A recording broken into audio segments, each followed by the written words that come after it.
Welcome back students. मैं Aditya Gupta from NIT Jamshedpur आप सभी का एक बार फिर से स्वागत करता हूं आपके अपने चैनल टीबीआईटी में। तो दोस्तों, हम लोग कर रहे थे chapter metals and non metals और ये है पार्ट नंबर 4। अब तक हम लोग कवर कर रहे थे इसके फिजिकल प्रॉपर्टीज हम लोग ने ऑलरेडी कवर कर लिया है। हम यहाँ पर देख रहे थे केमिकल प्रॉपर्टीज और इस केमिकल प्रॉपर्टीज में हमने मेटल्स का रिएक्शन ऑक्सीजन के साथ, वाटर के साथ और एसिड के साथ ऑलरेडी पढ़ लिया है। अब हम लोग पढ़ेंगे इस लेक्चर में reaction of metals with solution of other metal salts. साथ में रिएक्शन देखेंगे मेटल का हाइड्रोजन के साथ, क्लोरीन के साथ, और उसके बाद हम देखेंगे नॉन मेटल्स का भी रिएक्शन। ये लेक्चर थोड़ा लंबा होने वाला है, इम्पॉर्टेंट भी होगा, क्योंकि हम यहाँ पर क्या करेंगे, मेटल्स का तो देखेंगे ही, साथ में एंड में हम क्या करेंगे, नॉन मेटल्स का रिएक्शन देखेंगे। किसके साथ? यही सेम ऑक्सीजन के साथ देखेंगे, वाटर के साथ, एसिड्स के साथ, फिर अदर नॉन मेटल सॉल्ट्स के साथ। उस केस में क्या होगा, आपका नॉन मेटल का सॉल्ट होगा। और फिर यही एंड का 2 पॉइंट हाइड्रोजन और क्लोरीन के साथ। तो चलिए शुरू करते हैं। अब दोस्तों, reaction of metals with solution of other metal salts, और यहाँ पर यूज आएगा आपका रिएक्टिविटी सीरीज का। रिएक्टिविटी सीरीज दोस्तों हम लोग ऑलरेडी एक बार पढ़ चुके हैं। कहाँ पढ़ रखे हैं? जो आपका क्लास 10th का चैप्टर 1 था, केमिकल रिएक्शंस एंड इक्वेशन, उसका लेक्चर नंबर 4 जो आपका लास्ट लेक्चर था, उसमें हमने जो आपका रिएक्टिविटी सीरीज है उसको डिटेल में पढ़ा था, जहाँ पर हम लोग डिस्प्लेसमेंट रिएक्शन और डबल डिस्प्लेसमेंट रिएक्शन पढ़े थे। तो चलिए अब इस टॉपिक को एक बार फिर से समझते हैं। Reaction of metals with solution of other metals में क्या होता है कि आपका जो ज्यादा रिएक्टिव मेटल है वो लेस रिएक्टिव मेटल को डिस्प्लेस कर देगा उसके सॉल्ट सॉल्यूशन से। तो रिएक्शन अगर आपको जनरल में लिखना हो गया तो आप लिखेंगे metal A plus salt solution of metal B. ये जो solution of other metal salt है इसको हम लिख रहे हैं in general salt solution of metal B. तो रिएक्शन देखिए क्या हो जाएगा, यहाँ का जो मेटल ए है वो यहाँ पर कंबाइन हो जाएगा और जो मेटल बी है वो यहाँ से अलग हो जाएगा। तो इस केस में यहाँ प्रोडक्ट बन जाएगा salt solution of metal A plus metal B, आपका यहाँ से अलग हो जाएगा। और अब ये जो हमने जनरल रिएक्शन लिखा ना, यहाँ पर जो अजम्पशन हम लेके चल रहे हैं, यानी जो हम पहले से मान के चल रहे हैं, अज्यूम करके चल रहे हैं, वो ये है कि जो रिएक्टिविटी है मेटल ए की वो ज़्यादा है रिएक्टिविटी ऑफ मेटल बी। मतलब आपका मेटल ए ज़्यादा रिएक्टिव है। तो ज़्यादा रिएक्टिव होने की वजह से क्या हो रहा है, इस सॉल्ट सॉल्यूशन से मेटल बी को ये डिस्प्लेस कर देगा, खुद सॉल्यूशन फॉर्म कर लेगा सॉल्ट सॉल्यूशन मेटल ए का, और मेटल बी आपका यहाँ पर सेपरेट हो जाएगा। अब इसको हम एग्जाम्पल से देखते हैं, तब आपको और अच्छे से क्लियर होगा। फर्स्ट एग्जाम्पल, बहुत कॉमन सा एग्जाम्पल हम लेते हैं, वो है जिंक प्लस कॉपर सल्फेट का। कॉपर सल्फेट का फॉर्मूला क्या होता है? CuSO4। अब देखिए, आपको पता है कि जो हमारा जिंक है वो ज़्यादा रिएक्टिव होता है कॉपर से, तो क्या करेगा, यहाँ से कॉपर को ये डिस्प्लेस कर देगा। तो कॉपर मेटल यहाँ से आपका अलग हो जाएगा, और साथ में जो जिंक है वो सल्फेट के साथ कंबाइन होकर ZnSO4 जिंक सल्फेट फॉर्म कर लेगा। तो बेसिकली इस रिएक्शन में हो क्या रहा था कि जो हमारा जिंक मेटल है ना, ये कॉपर मेटल को डिस्प्लेस कर रहा है इसके सॉल्ट सॉल्यूशन से। और यहाँ पर कुछ कलर चेंजेस भी ऑब्जर्व होते हैं। कलर चेंजेस क्या होते हैं, ये जो आपका कॉपर सल्फेट होता है इसका कलर होता है ब्लू, यानी कि ये ब्लू सॉल्यूशन के फॉर्म में प्रेजेंट होता है। जो जिंक है इसका कलर होता है सिल्वरी वाइट टाइप का, ये होता है सिल्वरी वाइट टाइप का कलर। अब रिएक्शन के बाद क्या होता है, जो ब्लू कलर है सॉल्यूशन का वो डिसअपियर हो जाता है। जो आपका ZnSO4 फॉर्म हुआ ये कलरलेस सॉल्यूशन होता है, यानी इसका कोई कलर नहीं होता। और साथ में जो कॉपर फॉर्म हुआ, कॉपर का हम लोग ऑलरेडी कलर डिस्कस कर चुके हैं, कॉपर का कलर होता है रेड ब्राउन कलर। तो ये रेड ब्राउन कलर में हमको मिल जाता है। अब इस केस में अगर हम रिएक्शन का, ऊपर वाली रिएक्शन का उल्टा सोचें पॉसिबल है, तो देखिए क्या रिएक्शन हो जाएगा, Cu प्लस ZnSO4। मतलब हम जिंक का मेटल सॉल्ट ले लिए हैं और कॉपर मेटल अलग से ले रहे हैं। तो इस केस में अगर आप सोच रहे हैं कि CuSO4 प्लस Zn बनेगा, तो ये गलत है। इस केस में क्या होगा, नो रिएक्शन, ये प्रोडक्ट फॉर्म नहीं होगा, रिएक्शन पॉसिबल ही नहीं है, नो रिएक्शन। नो रिएक्शन क्यों हो जाएगा, क्योंकि हमारा कॉपर जो है लेस रिएक्टिव है जिंक से, जिंक ज़्यादा रिएक्टिव है कॉपर से, यहाँ ऊपर हमने डिस्कस ही किया। तो इसका मतलब ये है कि कॉपर जो है जिंक को यहाँ से डिस्प्लेस नहीं कर पाएगा, जिंक सल्फेट के सॉल्यूशन से यहाँ पर जिंक की पोजीशन कॉपर नहीं ले पाएगा, जिसकी वजह से ये रिएक्शन पॉसिबल नहीं होगा। और इसको हमने ऑलरेडी एक बार डिस्कस कर रखा है, जहाँ पर हमने डिस्प्लेसमेंट रिएक्शन का प्लस डबल डिस्प्लेसमेंट रिएक्शन का एग्जांपल्स देखे थे वहाँ पर। इसी तरह एक और एग्जांपल देखते हैं मेटल का विद सॉल्ट सॉल्यूशन। हम सॉल्ट सॉल्यूशन इस बार ले लेते हैं कॉपर सल्फेट का, साथ में मेटल ले लेते हैं जैसे आयरन। तो इस केस में क्या होगा, आयरन आपका ज़्यादा रिएक्टिव है, ये नोट करिए आप लोग, आयरन ज़्यादा रिएक्टिव है कॉपर से, तो आयरन यहाँ से कॉपर को डिस्प्लेस कर देगा, प्रोडक्ट फॉर्म हो जाएगा FeSO4 ferrous sulphate plus copper आपका इस केस में अलग हो जाएगा। अब इस केस में कलर ऑब्जर्वेशन क्या होगा, आपको पता है कॉपर, ये जो कॉपर सल्फेट है इसका कलर होता है ब्लू कलर, ये हमारा ब्लू सॉल्यूशन होता है। आयरन का नॉर्मली कलर क्या होता है, ग्रे हम लोग मानते हैं। ग्रे के बाद FeSO4 बन जाएगा।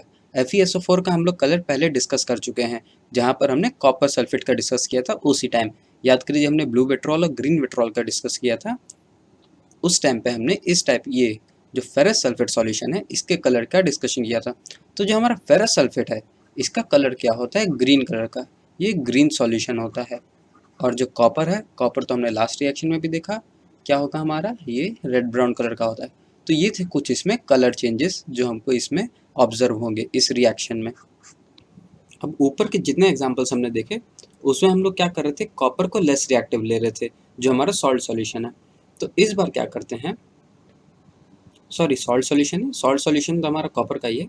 तो मतलब हम क्या कर रहे थे, इसके पहले जितने भी एग्जांपल ले रहे थे कॉपर का सॉल्यूशन ले रहे थे, और जो साथ वाला मेटल था वो ज़्यादा रिएक्टिव था। इस बार क्या करते हैं, हम एक ऐसा एग्जांपल लेंगे जहाँ कॉपर ज़्यादा रिएक्टिव है। अब कॉपर ज़्यादा रिएक्टिव कुछ ही मेटल से होता है, उनमें से एक मेटल है आपका सिल्वर Ag। तो देखिए हम क्या करेंगे, इस बार Ag का सॉल्यूशन ले लेंगे, इस मेटल का सॉल्ट सॉल्यूशन लेंगे। तो इस मेटल का हम सॉल्ट सॉल्यूशन फॉर एग्जांपल ले लिए AgNO3 यानी सिल्वर नाइट्रेट। अब इसके साथ हम कॉपर का रिएक्शन करा रहे हैं। तो देखिए सिंस कॉपर ज़्यादा रिएक्टिव है Ag से, ये यहाँ से Ag को डिस्प्लेस कर देगा और खुद फॉर्म कर देगा कॉपर नाइट्रेट, जिसका फॉर्मूला हो जाएगा CuNO3 होल ट्वाइस, साथ में आपका जो सिल्वर है Ag वो सेपरेट हो जाएगा, वो अलग हो जाएगा। अब इसके बाद जो हम लोग टॉपिक पढ़ने वाले हैं वो है reactivity series of metal. Reactivity series of metal ये आपका काफ़ी इंपॉर्टेंट टॉपिक है, और इसी का दूसरा नाम एक्टिविटी सीरीज भी होता है, या फिर कई जगह इसको इलेक्ट्रोकेमिकल सीरीज भी लिखा जाता है। तो देखिए रिएक्टिविटी सीरीज भी हमने कहाँ पर पढ़ रखा है, एक बार जो हमारा chemical reactions and equations chapter था उसका लेक्चर नंबर 4, यानी कि जो हमारा लास्ट लेक्चर था उसमें इसको अच्छे से हमने पढ़ा था। और दोस्तों ये जो लेक्चर नंबर 4 था ना, इसमें हम लोगों ने ट्रिक भी सीखा था कि इस रिएक्टिविटी सीरीज को कैसे याद रखें, एक ऐसे ही छोटा सा ट्रिक था। तो अगर आप लोगों ने लेक्चर नंबर 4 उस चैप्टर का नहीं देखा है तो पहले आप लोग वो देख लीजिए, उससे क्या होगा आपको यहाँ पर इजीली समझ में आ जाएगा। और सिंस क्योंकि हमने इस टॉपिक को ऑलरेडी अच्छे से एक बार कवर कर रखा है, तो यहाँ पर हम फिर से उस पर बहुत ज़्यादा टाइम नहीं इन्वेस्ट करेंगे, बहुत ज़्यादा टाइम यहाँ नहीं देंगे। क्योंकि देखिए आपका जो प्रिपरेशन का टाइम है, जो आपका एंट्रेंस एग्जामिनेशन में प्रिपरेशन का टाइम है, वो बहुत ज़्यादा इंपॉर्टेंट है। आप एक ही चीज़ को 4 बार नहीं पढ़ सकते। और यहाँ पर जो मेरी कोशिश है, मेरा कोशिश क्या है कि आप लोग को मैं क्वालिटी वीडियोस दूं और कम से कम टाइम में ज़्यादा चीज़ दूं। इसीलिए आप लोग देखे होंगे कि जो स्पीड है पढ़ाने की वो कभी कभी अचानक से आप लोग को तेज़ लगने लगता होगा। तो वही है कि मैं चाहता हूँ कि आप लोग का टाइम बचे, कम से कम टाइम में आप लोग ज़्यादा से ज़्यादा गेन कर पाएँ। तो देखिए अब इस पर आते हैं रिएक्टिविटी सीरीज पे। रिएक्टिविटी सीरीज याद करिए, हम क्या करते हैं कि जो हमारे मेटल्स है ना, हम उसको ऐसे लाइन में अरेंज कर लेते हैं, ऐसे वर्टिकल कॉलम में अरेंज कर लेते हैं, और इस तरह से अरेंज करते हैं कि डिक्रीजिंग ऑर्डर ऑफ रिएक्टिविटीज़ में रहता है। डिक्रीजिंग ऑर्डर मतलब कम से ज़्यादा, जो सबसे ऊपर है वो मोस्ट रिएक्टिव है, सबसे ज़्यादा रिएक्टिव है। फिर जैसे जैसे हम नीचे आ रहे हैं इस लाइन में, इस सीरीज में, वैसे वैसे रिएक्टिविटी कम होते जा रही है। फिर यहाँ पर जो आपका हाइड्रोजन का पोजीशन है ये इंपॉर्टेंट रहता है। हाइड्रोजन का पोजीशन याद रखने से काफ़ी हेल्प मिलता है। और आप इस मेटल का तो ज़रूर याद रखिएगा, कॉपर का पोजीशन हाइड्रोजन के नीचे रहता है, क्योंकि आपके बहुत सारे एग्जाम्पल में कॉपर का यूज़ करता है और कॉपर से ही क्वेश्चन घुमा के पूछता है। तो देखिए जितना भी आप लोग पढ़ते हैं उसमें ऐसा है ना कि इसके ऊपर भी कई सारे मेटल्स आते हैं, पर जो जनरली हम मेटल्स लेते हैं सिर्फ अभी उसका एग्जांपल यहाँ पर लिया हुआ है। आपको पता है मेटल्स तो इससे भी बहुत ज़्यादा हैं, पर यहाँ पर कुछ ही मेटल्स का एग्जांपल लिया गया है जो हमारे मेन मेटल्स हैं। तो देखिए जो सबसे ज़्यादा रिएक्टिव है, मोस्ट रिएक्टिव है, वो है यहाँ पोटेशियम, उसके बाद है सोडियम, फिर है कैल्शियम, उसके बाद मैग्नीशियम, एल्यूमिनियम, फिर zinc, iron, tin, lead. Tin lead के बाद आता है आपका हाइड्रोजन। अब हाइड्रोजन के जितने नीचे होते हैं ना, ये काफ़ी लेस रिएक्टिव होते हैं, काफ़ी कम रिएक्टिव होते हैं मेटल्स। वो कौन कौन से हैं? आपका कॉपर हो गया, मर्क्यूरी हो गया, सिल्वर हो गया, गोल्ड हो गया। और देखिए अभी जस्ट जो हमने लास्ट रिएक्शन पढ़ा उसमें क्या देखा था? कॉपर और सिल्वर का एग्जाम्पल, हमने वहाँ बताया भी था। जो आपका कॉपर है वो कॉपर ज़्यादा रिएक्टिव है एजी से। और इसके पहले भी जितना भी हमने रिएक्शंस पढ़ा, चाहे वो ऑक्सीजन के साथ था, चाहे वो वाटर के साथ था, चाहे वो किसी और मेटल के साथ था या फिर मेटल सॉल्यूशन के साथ था, वहाँ पर हम लोग क्या पढ़ते हैं? रिएक्टिविटी का जो रिलेटिव स्ट्रेंथ है, जो रिलेटिव रिएक्टिविटी है, उसको समझ रहे थे। उसको इसीलिए हम लोग एक एक एग्जाम्पल से एक एक मेटल को उठा के इसीलिए समझ रहे थे, ताकि आपको यहाँ जो रिएक्टिविटी सीरीज है इसका इंपॉर्टेंस समझ में आए कि ये रिएक्टिविटी सीरीज कहाँ से आया है। याद करिए जो आपके ऊपर के मेटल्स हैं वो क्या कर रहे थे? बहुत तेज रिएक्शन शो कर रहे थे, बहुत विगरसली रिएक्शन शो कर रहे थे। फिर उसके नीचे आते आते slow reaction, slow reaction, slow reaction, और फिर कुछ मेटल्स तो रिएक्शन ही नहीं शो करते हैं। तो ये आपका आता है इसी रिएक्टिविटी सीरीज से, जो हमने डिफरेंट ऑब्जर्वेशन किया डिफरेंट डिफरेंट रिएक्शन के साथ, उसके बाद ये आपका सीरीज, ये इसको ऐसे फॉर्म में, टेबुलर फॉर्म में ऐसे अरेंज किया जाता है। अब कई बार यहाँ पर क्या है, एक छोटा सा डाउट आता है कि जो हाइड्रोजन है वो तो मेटल नहीं है, पर उसको इस सीरीज में क्यों रखा गया है? तो देखिए हाइड्रोजन को यहाँ पर इस सीरीज में रखने का बस एक ही रीज़न है, वो ये है कि जैसे हमारे मेटल्स इलेक्ट्रॉन लूज करते हैं, ठीक उसी तरह जो हमारा हाइड्रोजन है ये भी क्या करता है? इलेक्ट्रॉन लूज करता है। और इलेक्ट्रॉन लूज करके क्या फॉर्म कर लेता है? H plus ion, hydrogen ion. तो इसी वजह से हाइड्रोजन को क्या करते हैं हम लोग? इस रिएक्टिविटी सीरीज में भी रख देते हैं। बाकी आपके जितने भी हैं ये सब मेटल्स के एग्जाम्पल हैं। अब एक और पॉइंट यहाँ पर डिस्कस कर लेते हैं। वो पॉइंट ये है कि क्यों कुछ मेटल्स ज़्यादा रिएक्टिव हैं और कुछ मेटल्स कम रिएक्टिव हैं, यानी जो हमारे मेटल्स हैं उनमें डिफरेंस क्यों आ रहा है रिएक्टिविटीज़ में। तो देखिए यहाँ पर सिंपल सा रीज़न है। रीज़न ये है कि हमारे मेटल, जितने भी मेटल बहुत आसानी से इलेक्ट्रॉन लूज करके पॉजिटिव आयन फॉर्म कर लें। पॉजिटिव आयन क्या? M प्लस या फिर M डबल प्लस या फिर M ट्रिपल प्लस, कुछ भी, यानी हमारा एम क्या है? पॉजिटिव आयन फॉर्म करने का। तो जितने भी metals easily positive ion form कर लेंगे वो ज़्यादा रिएक्टिव हो जाएंगे, वो मोस्ट रिएक्टिव हो जाएंगे।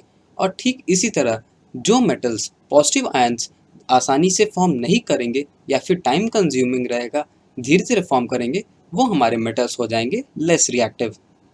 फॉर एग्जाम्पल अगर हम सोडियम ले लें और आयरन ले लें, तो क्या होगा? सोडियम के केस में सोडियम इलेक्ट्रॉन ईजिली लूज करके Na प्लस फॉर्म कर लेगा, पर वहीं जो हमारा आयरन है वो थोड़ा टाइम कंज्यूम होगा, वो इतना तेज़ी से पॉजिटिव आयन फॉर्म नहीं कर पाएगा। क्या करेगा? उसको पॉजिटिव आयन फॉर्म करने में टाइम लगेगा। तो इसलिए हमारा जो सोडियम है वो ज़्यादा रिएक्टिव हो जाएगा, किससे? आयरन से। अब जितने भी मेटल्स हाइड्रोजन के रिलेटिव इलेक्ट्रॉन्स जल्दी रिलीज करके H प्लस सॉरी मेटल का प्लस आयन, ये जो मैंने ऊपर डिस्कस किया, ये फॉर्म कर लें, मतलब हाइड्रोजन से भी जल्दी, हाइड्रोजन जितना टाइम लगाता है उससे कम टाइम में मेटल्स पॉजिटिव आयन्स फॉर्म कर लें और आसानी से फॉर्म कर लें, वो सारे मेटल्स हाइड्रोजन के ऊपर आते हैं, उनकी रिएक्टिविटी ज़्यादा होती है हाइड्रोजन से। और ठीक इसका उल्टा जो मेटल्स पॉजिटिव आयन फॉर्म करने में टाइम ले, जिनमें पॉजिटिव आयन इजीली ना बने, वो सारे मेटल्स लेस रिएक्टिव हो जाएंगे हाइड्रोजन से, उनको हाइड्रोजन के नीचे प्लेस किया जाएगा इस रिएक्टिविटी सीरीज में। अब आप लोग का यहाँ मेन काम क्या है कि जो रिएक्टिविटी सीरीज है इसको आप लोग लर्न कर लीजिए, इसको याद कर लीजिए, ये बहुत इंपॉर्टेंट है। क्योंकि जब तक याद नहीं होगा ना, तब तक आप ये नहीं बता पाएंगे कि कोई भी रिएक्शन पॉसिबल है या पॉसिबल नहीं है, वो रिएक्शन फिजिबल है यानी वो रिएक्शन होगा या रिएक्शन नहीं होगा। स्पेशली आपके जो डिस्प्लेसमेंट रिएक्शन होते हैं उसके लिए बहुत इंपॉर्टेंट है। डिस्प्लेसमेंट और डबल डिस्प्लेसमेंट दोनों टाइप ऑफ रिएक्शन के लिए ये रिएक्टिविटी सीरीज का याद होना काफ़ी इंपॉर्टेंट है। अब नेक्स्ट टॉपिक हम लोग देखेंगे reaction of metals with chlorine. तो देखिए मेटल्स जब रिएक्ट करते हैं क्लोरीन से तो वो फॉर्म करते हैं आयनिक क्लोराइड्स। क्या फॉर्म करते हैं? आयनिक क्लोराइड्स। तो देखिए इसमें होता क्या है कि जो हमारे मेटल्स हैं, बेसिकली मेटल्स क्या करते हैं? इलेक्ट्रॉन लूज करके पॉजिटिव आयन फॉर्म कर लेते हैं। क्या कर लेते हैं? पॉजिटिव आयन फॉर्म करते हैं। और वहीं पर ये जो क्लोरीन प्रेजेंट है, क्लोरीन क्या करता है? इलेक्ट्रॉन गेन कर लेता है, प्लस इलेक्ट्रॉन। यहाँ इलेक्ट्रॉन गेन करके क्या कर लेता है? क्लोराइड आयन फॉर्म कर लेता है। और आपको पता है क्लोराइड आयन क्या होता है? Negative ion. ये Cl माइनस ऐसे फॉर्म कर लेता है। तो जैसे अगर हम एग्जाम्पल से समझें तब ज़्यादा ईजी होगा। एग्जाम्पल के लिए क्या कर रहे हैं, हम एक कॉमन मेटल सोडियम ले लेते हैं।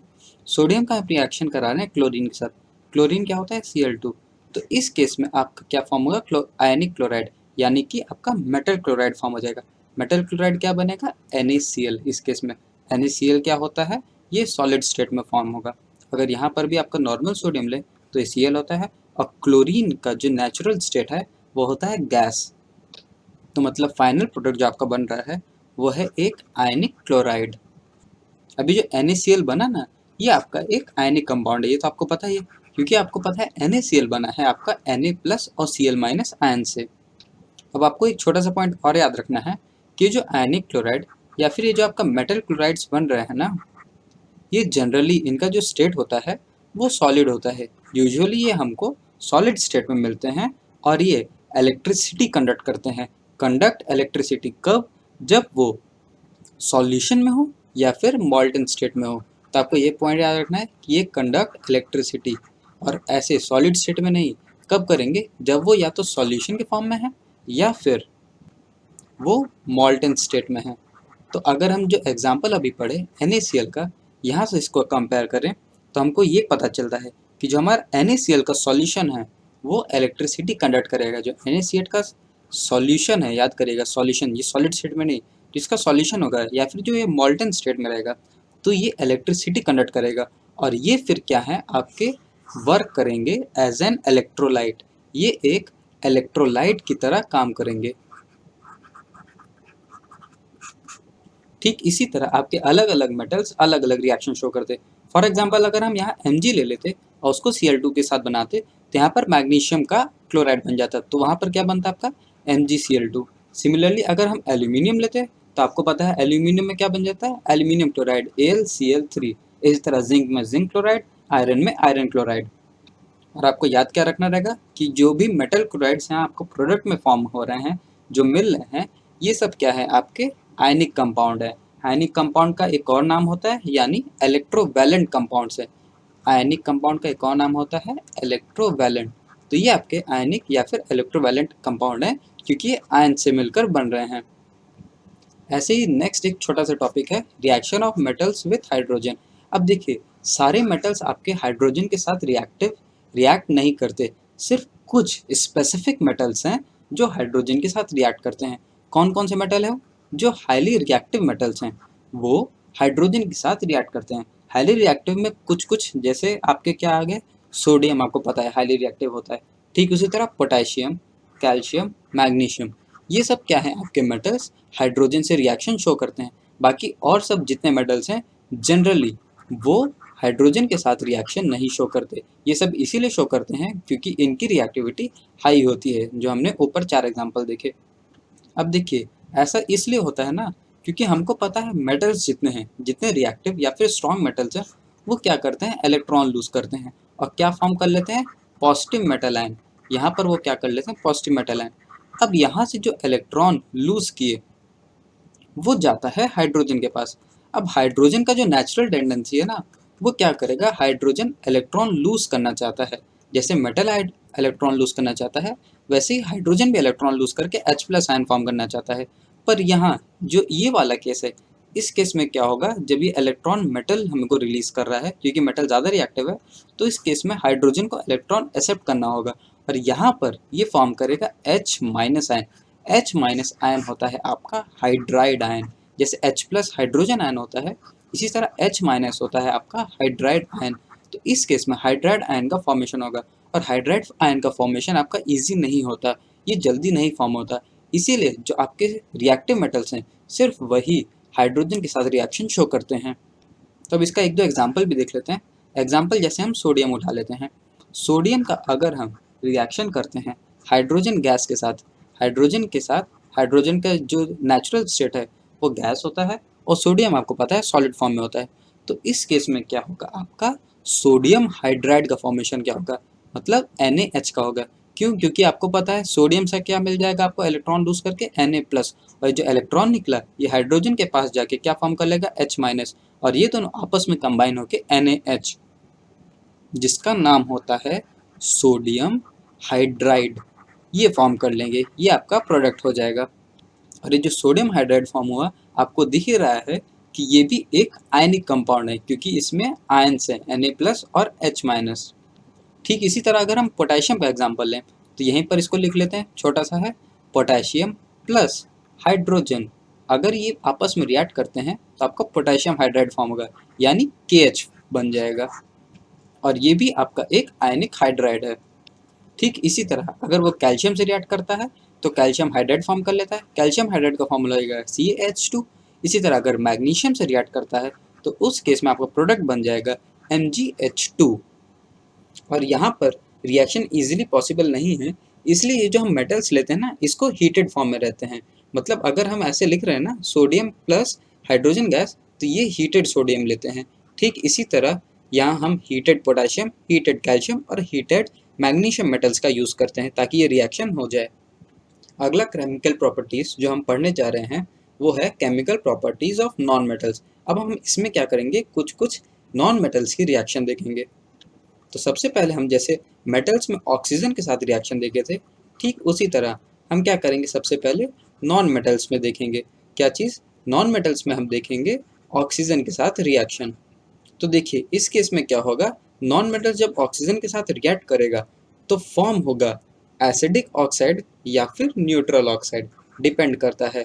कुछ केस में एसिटिक ऑक्साइड फॉर्म होता है और कुछ केस में आपका न्यूट्रल ऑक्साइड फॉर्म होता है। तो अभी इसको जब एग्जाम्पल से देखेंगे तब आपको और क्लियर हो जाएगा।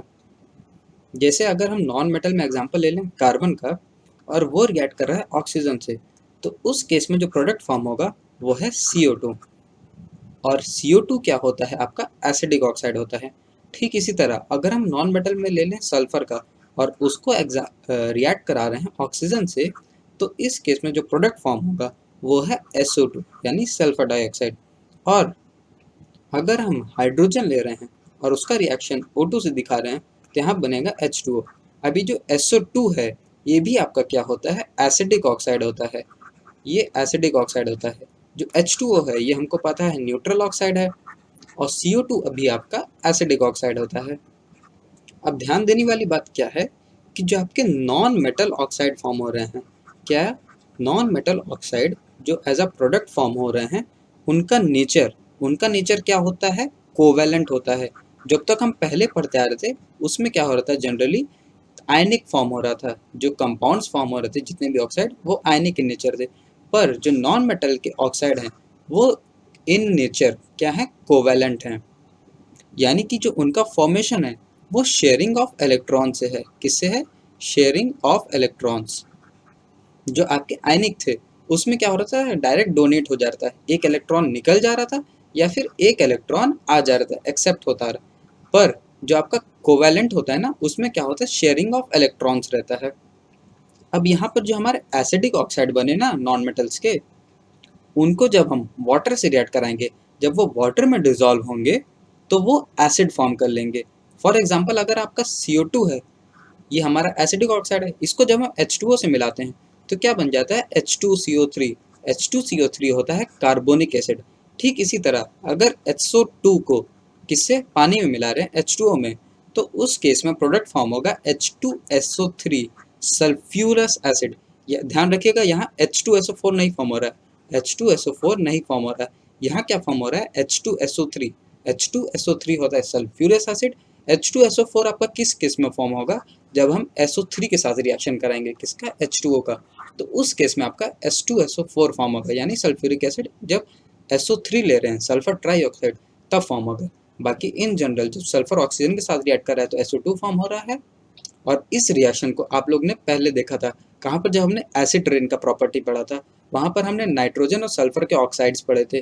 तो वहाँ पर क्या हो रहा था, यही सेम रिएक्शन आई थी जहाँ पर सल्फ्यूरिक एसिड का फॉर्म हो रहा था। अब यहाँ पर एक छोटा सा पॉइंट आप लोग और याद रखिएगा, ये जो ऑक्सीजन हम ले रहे हैं कार्बन के केस में, सिर्फ कार्बन के केस की बात कर रहा हूँ, यहाँ पर हम ऑक्सीजन सफिशिएंट अमाउंट में ले रहे हैं, यानी जितना हमें रिक्वायरमेंट है उतना ऑक्सीजन प्रेजेंट है, अच्छे से प्रेजेंट है। पर क्या होता है, कभी कभी ऑक्सीजन हम लिमिटेड अमाउंट में लेते हैं जब हमको एक डिजायर्ड प्रोडक्ट बनाना हो।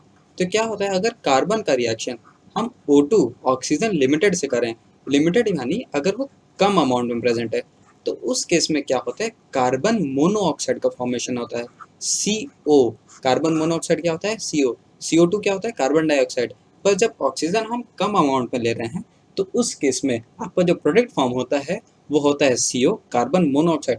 और कार्बन मोनोऑक्साइड बहुत ज़्यादा हार्मफुल होता है, आप लोग ये याद रखिएगा, कार्बन मोनोऑक्साइड बहुत ज़्यादा हार्मफुल होता है। और साथ में ये भी याद रखना है कि जो कार्बन मोनोऑक्साइड का नेचर है वो है न्यूट्रल ऑक्साइड का। जैसे आपका H2O न्यूट्रल ऑक्साइड था, ठीक उसी तरह जो आपका कार्बन मोनोऑक्साइड है ये भी न्यूट्रल ऑक्साइड है।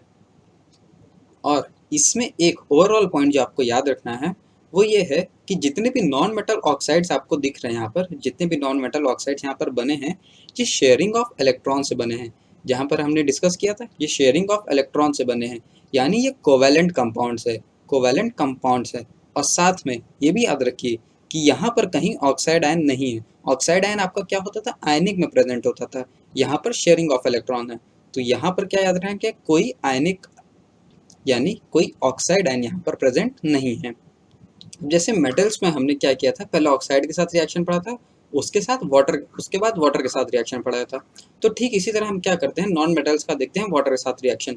तो देखिए, नॉन मेटल्स वाटर के साथ रिएक्ट नहीं करते। जैसे मेटल्स में क्या होता था, वहाँ पर मेटल्स रिएक्ट करके हाइड्रोजन गैस फॉर्म करते थे, पर नॉन मेटल्स के केस में वाटर के साथ रिएक्शन नहीं होता है, यानी हाइड्रोजन गैस का फॉर्मेशन नहीं होता। फिर नेक्स्ट वहाँ मेटल्स में हम देखे थे मेटल्स का रिएक्शन देखे थे डाइल्यूट एसिड्स के साथ। तो अब यहाँ पर हम एक बार देख लेते हैं नॉन मेटल्स का क्या होगा रिएक्शन अगर हम डाइल्यूट एसिड्स के साथ इसको रिएक्ट कराते हैं। तो जैसा वाटर नहीं रिएक्ट करता नॉन मेटल्स के साथ, ठीक उसी तरह हमारे जो डाइल्यूट एसिड्स हैं ये भी कोई रिएक्शन नहीं शो करते डाइल्यूट एसिड नॉन मेटल्स के साथ। यानी कि इस केस में भी आपका कोई हाइड्रोजन गैस का इवोल्यूशन, हाइड्रोजन गैस यहाँ पर आपको नहीं मिलेगा, ये नहीं निकलेगा। अब नेक्स्ट हम देखेंगे नॉन मेटल्स का रिएक्शन सॉल्ट सॉल्यूशंस के साथ। तो इस केस में जैसे आपका मेटल्स में क्या होता था, जो ज़्यादा रिएक्टिव था वो लेस रिएक्टिव को रिप्लेस कर देता था, ठीक उसी तरह जो ज़्यादा रिएक्टिव नॉन मेटल होगा वो लेस रिएक्टिव नॉन मेटल्स को डिस्प्लेस कर देगा उसके सॉल्ट सॉल्यूशन से। इस केस में हम क्या करते हैं, एक एग्जांपल देख लेते हैं। एग्जांपल के लिए हम लेंगे NaBr। NaBr क्या हो गया, सोडियम ब्रोमाइड। इसका रिएक्शन हम देखेंगे क्लोरीन के साथ, क्लोरीन गैस के साथ। तो इस केस में क्या होगा, जो प्रोडक्ट फॉर्म होगा वो होगा NaCl, साथ में Br2 का फॉर्मेशन होगा। तो यहाँ बेसिकली हो क्या रहा है कि जो आपका ज़्यादा रिएक्टिव नॉन मेटल क्लोरीन है वो डिस्प्लेस कर दे रहा है less reactive non metal bromine को। यहाँ क्लोरीन भी नॉन मेटल है, ब्रोमीन भी नॉन मेटल है, तो जो क्लोरीन नॉन मेटल है वो ज़्यादा रिएक्टिव होता है ब्रोमीन नॉन मेटल से, तो इसलिए ये इसको डिस्प्लेस कर देगा और ब्रोमीन आपका अलग हो जाएगा Br2 के फॉर्म में। नेक्स्ट रिएक्शन देखेंगे नॉन मेटल्स का रिएक्शन क्लोरीन के साथ। जैसे हमने मेटल्स में केस में पढ़ा था क्लोरीन के साथ, यहाँ पर भी हम क्या करेंगे, नॉन मेटल्स का रिएक्शन करा रहे हैं क्लोरीन के साथ। तो इस केस में जो आपका प्रोडक्ट फॉर्म होगा वो होता है कोवैलेंट क्लोराइड्स। जब नॉन मेटल्स रिएक्ट करते हैं क्लोरीन के साथ तो उस केस में क्या होगा, कोवैलेंट क्लोराइड्स का फॉर्मेशन होगा। और जो कोवैलेंट क्लोराइड्स हैं ये आपके नॉन इलेक्ट्रोलाइट होते हैं। जो हमने पहले पढ़ा था वहाँ पर क्या था, इलेक्ट्रोलाइट फॉर्म हो रहे थे, पर यहाँ पर क्या होगा, आपका नॉन इलेक्ट्रोलाइट का फॉर्मेशन होगा। ये सब छोटे छोटे पॉइंट आप लोग अच्छे से मेंशन करते जाइए अपने नोट्स में, एक प्रॉपर नोट्स बनाइए और जितना भी पॉइंट्स मैं बोल रहा हूँ या फिर जितना भी लिख लिख के बता रहा हूँ, मैक्सिमम तो मैं लिख ही दे रहा हूँ, तो उसको आप लोग प्रॉपरली एक एक पॉइंट अच्छे से नोट करिए, तभी आपको रिविजन में ईजी होगा और तभी समझने में भी आसानी होगा। और यहाँ नॉन इलेक्ट्रोलाइट कहने का मतलब ये है कि ये इलेक्ट्रिसिटी कंडक्ट नहीं करेंगे। और अगर हम इसकी फिजिकल स्टेट की बात करें, याद करिए जो हमारे आयनिक क्लोराइड थे उनका मैंने बताया था कि फिजिकल स्टेट जनरली सॉलिड होता है, पर यहाँ जो आयनिक क्लोराइड फॉर्म हो रहे हैं ना, इनका जो फिजिकल स्टेट है वो यूजुअली क्या होगा, लिक्विड होगा या फिर गैसेज होगा। एग्जाम्पल के लिए हम हाइड्रोजन को उठाते हैं, हाइड्रोजन हमारा एक नॉन मेटल है, तो हाइड्रोजन का जब रिएक्शन क्लोरीन के साथ कराते हैं, Cl2 के साथ कराते हैं, तो उस केस में फॉर्मेशन होता है HCl का। HCl क्या है, हाइड्रोजन क्लोराइड है। और याद रखिए इस केस में जो प्रोडक्ट है वो कोवैलेंट क्लोराइड है, आयनिक क्लोराइड नहीं है, यहाँ पर ये कोवैलेंट क्लोराइड है। यानी कि जो रिएक्शन में प्रोडक्ट फॉर्म हो रहा है ये शेयरिंग ऑफ इलेक्ट्रॉन से फॉर्म हो रहा है। ठीक इसी तरह एक एग्जाम्पल हम पढ़ते हैं नॉन मेटल्स में, फॉस्फोरस का। फॉस्फोरस का फॉर्मूला होता है P4। P4 हमने कहाँ पढ़ा था, याद करिए जब हम एटॉमिसिटी टॉपिक पढ़ रहे थे तो वहाँ पर हमने फॉस्फोरस देखा था कि ये P4 होता है। अब P4 का रिएक्शन हम क्लोरीन के साथ दिखाते हैं तो उस केस में फॉर्म होता है प्रोडक्ट PCl3, और ये भी आपका क्या होता है, कोवैलेंट क्लोराइड होता है, और इसका नाम होता है फॉस्फोरस ट्राइक्लोराइड। जो PCl3 है इसका नाम होता है फॉस्फोरस ट्राइक्लोराइड। अब बाकी HCl का तो नाम आपको पता ही है, HCl क्या होता है, हाइड्रोजन क्लोराइड। और इस केस में कुछ अमाउंट में क्या होता है आपका PCl5 भी फॉर्म होता है, यानी फॉस्फोरस पेंटाक्लोराइड का भी कुछ अमाउंट में फॉर्मेशन होता है। इसी तरह कार्बन भी आपको पता है आपका नॉन मेटल है। जब कार्बन का हम रिएक्शन Cl2 क्लोरीन के साथ दिखाते हैं तो उस केस में फॉर्म होता है CCl4। CCl4 होता है कार्बन टेट्राक्लोराइड। क्या होता है यहाँ लिख देते हैं, कार्बन टेट्राक्लोराइड, यानी 4 क्लोरीन प्रेजेंट है। और ये सब क्या है, कोवैलेंट बॉन्ड्स हैं। कोवैलेंट कोवैलेंट क्या है, क्लोराइड्स हैं, और ये इलेक्ट्रिसिटी कंडक्ट नहीं करते क्योंकि ये सब नॉन इलेक्ट्रोलाइट हैं।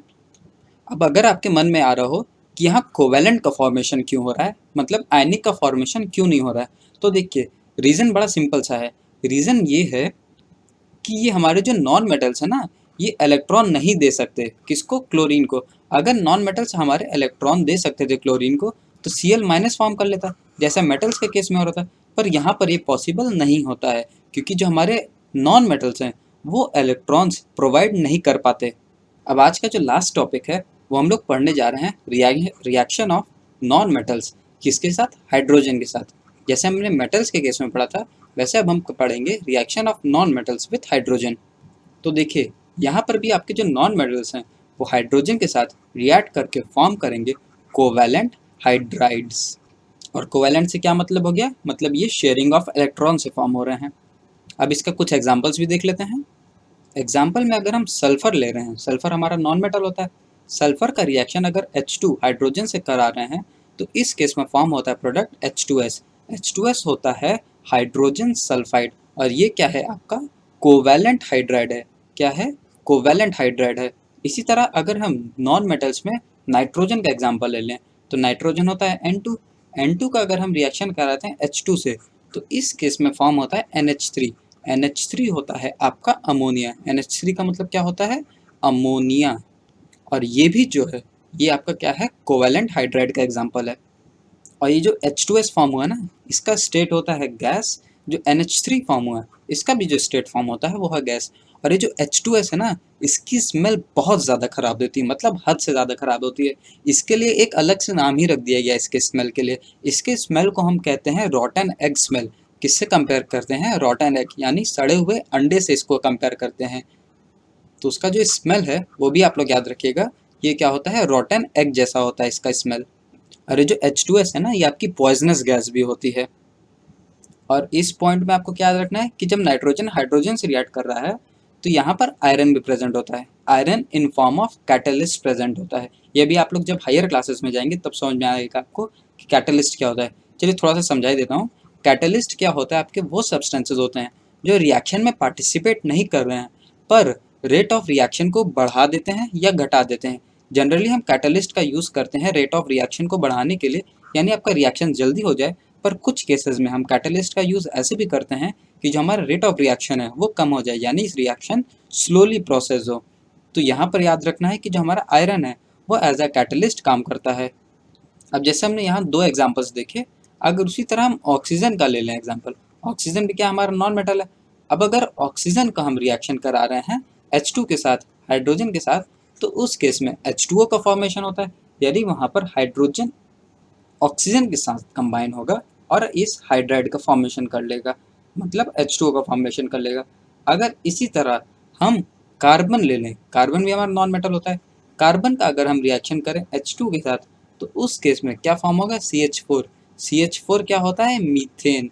और ये सब आपका क्या है, कोवैलेंट हाइड्राइड्स फॉर्म हो रहे हैं। ये CH4 भी H2O भी, ये जितने भी आप देख रहे हैं सब कोवैलेंट हाइड्राइड्स के एग्जाम्पल हैं। तो दोस्तों अब इस लेक्चर को हम लोग यहीं ख़त्म करते हैं। और यहाँ तक हमने metals plus non metals, metal और नॉन मेटल दोनों के जितने भी केमिकल प्रॉपर्टीज और फिजिकल प्रॉपर्टीज तो हमने लेक्चर स्टार्टिंग में कर लिया था, जो हमारा शायद फर्स्ट लेक्चर था। और यहाँ पर जो बाद के लेक्चर्स में, उसमें हमने मेटल्स के जितने भी केमिकल प्रॉपर्टीज थे, जितने भी पॉसिबल केमिकल रिएक्शंस थे, जितने आपके सिलेबस में हैं, जितने रिक्वायर्ड हैं, जितने एंट्रेंस एग्जामिनेशन में पूछे जाते हैं, सबको हमने एक एक अच्छे से कवर कर लिया है। अब आपको क्या करना है, प्रॉपर नोट्स बनाने हैं। देखिए, हर लेक्चर के एंड में मैं आपको याद दिला रहा हूँ बार बार नोट्स बनाने को। नोट्स आप लोग ज़रूर बनाइए, नोट्स बनाना बहुत इंपॉर्टेंट है। और देखिए, मैं खुद ही आपको इसलिए लिख लिख के करा रहा हूँ, ताकि आप अपना कॉपी में जब फेयरअप करें तो अच्छे से इसको नोट करें। और बाकी जब शॉर्ट नोट्स बनाएं तो उस समय बस ये ऊपर ऊपर का पॉइंट नोट करें कि जैसे reaction of non metals with hydrogen क्या देगा, कोवैलेंट हाइड्राइड देगा। तो ऐसे ऐसे आप लोग शॉर्ट नोट्स भी बनाने का कोशिश करिए। शॉर्ट नोट्स क्या है, आपको एग्जाम टाइम में हेल्प करेंगे। तो दोस्तों, अब मिलते हैं नेक्स्ट वीडियो में, जहाँ पर हमारे इस चैप्टर के कुछ छोटे मोटे टॉपिक बाकी हैं, उसका डिस्कशन करेंगे। तब तक के लिए ऑल द बेस्ट, अच्छे से प्रिपेयर करते रहिए, अपने हेल्थ का ध्यान रखिए। जय हिंद।